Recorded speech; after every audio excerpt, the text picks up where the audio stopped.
Bale ಮೇಲೆ ಹೊರಗಿದ್ದಂತ Darshan party shooting ಅಂತ ಆರಾಮಾಗಿದ್ರು. ಆದ್ರೀಗ ಮತ್ತೆ ಕಂಬಿ ಹಿಂದೆ ಸೇರಿದ ಮೇಲೆ ಕಾಟೇರ ವಿಲವಿಲ ಅಂತಿದ್ದಾರೆ. ಮಲ್ಗೋಕೆ ಸರಿಯಾಗಿ ಬೆಡ್ ಇಲ್ಲ, ದಿಮ್ಮಿಲ್ಲ ಅಂತ ನಿದ್ರಿಸೋಕೆ ಆಗದೆ ಕಂಗೆಟ್ಟಿದ್ದಾರೆ. ಇನ್ನು ದಾಸನಿಗೆ ಬಳ್ಳಾರಿ ಜೈಲ್ಗೆ ಶಿಫ್ಟ್ ಆಗೋ ಟೆನ್ಷನ್ ಕಾಡ್ತಾ ಇದೆ. ಪರಪ್ಪನ ಅಗ್ರಹಾರದಿಂದ ಬಳ್ಳಾರಿ ಜೈಲಿಗೆ ಶಿಫ್ಟ್ ಆಗ್ತಾರ ದರ್ಶನ್ ಬೇಡಿಕೆಯಂತೆ ಸಿಗುತ್ತಾ ಹಾಸಿಗೆ, ದಿಂಬು, ಮನೆ ಊಟ.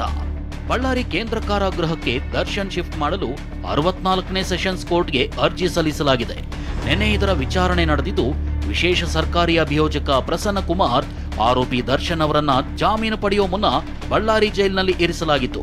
ಈಗ ಮತ್ತೆ ಅಲ್ಲಿಗೆ ಸ್ಥಳಾಂತರಿಸಲು ಅನುಮತಿ ನೀಡಬೇಕು ಅಂತ ವಾದಿಸಿದ್ದಾರೆ. ಆದರೆ ದರ್ಶನ್ ಪರ ವಕೀಲರು ಇದಕ್ಕೆ ಆಕ್ಷೇಪ ವ್ಯಕ್ತಪಡಿಸಿದ್ದಾರೆ.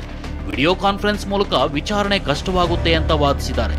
ವಾದ ಪ್ರತಿವಾದ ಆಲಿಸಿರೋ ನಿನ್ನೆ ವಿಚಾರಣೆ ಮುಂದೂಡಿದ್ದ ಕೋರ್ಟ್ ಇವತ್ತು 4 ಗಂಟೆಯಿಂದ ವಿಚಾರಣೆ ಮುಂದುವರಿಸಲಿದೆ.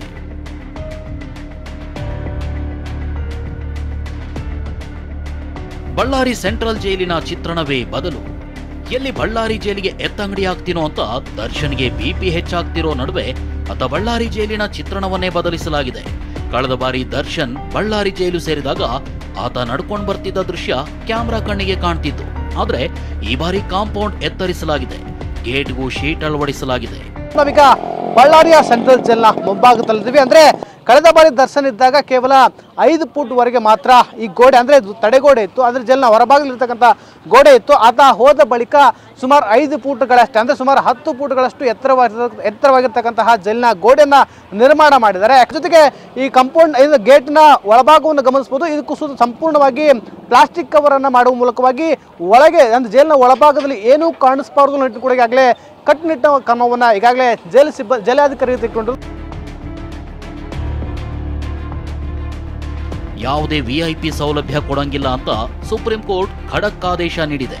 ಹೀಗಾಗಿ ಸಾಮಾನ್ಯ ಕೈದಿಗಳಂತೆಯೇ ದಾಸನನ್ನ ಟ್ರೀಟ್ಮೆಂಟ್ ಮಾಡಲಾಗ್ತಿದೆ.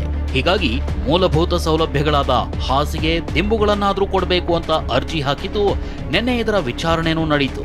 ದರ್ಶನ್ ಪರ ವಕೀಲರ ವಾದಕ್ಕೆ ಆಕ್ಷೇಪ ವ್ಯಕ್ತಪಡಿಸಿದ ಎಸ್ಪಿಪಿ ಪ್ರಸನ್ನ ಕುಮಾರ್, ಕೊಲೆ ಪ್ರಕರಣದ ಆರೋಪಿಗಳು ಸ್ವಂತ ಖರ್ಚಿನಲ್ಲಿ ಸೌಕರ್ಯ ಹೊಂದಲು ಅವಕಾಶ ಇಲ್ಲ ಅಂದ್ರು.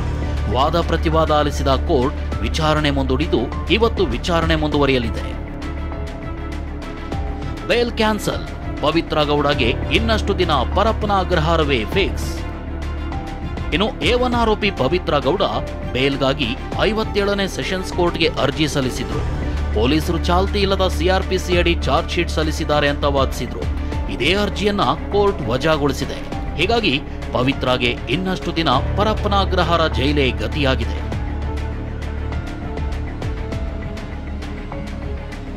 ಒಟ್ನಲ್ಲಿ ದರ್ಶನ್ ಬಳ್ಳಾರಿ ಜೈಲು ಭವಿಷ್ಯ, ಹಾಸಿಗೆ, ದಿಂಬು, ಮನೆ ಊಟದ ಭವಿಷ್ಯ ಇಂದು ನಿರ್ಧಾರವಾಗುವ ಸಾಧ್ಯತೆ ಇದೆ.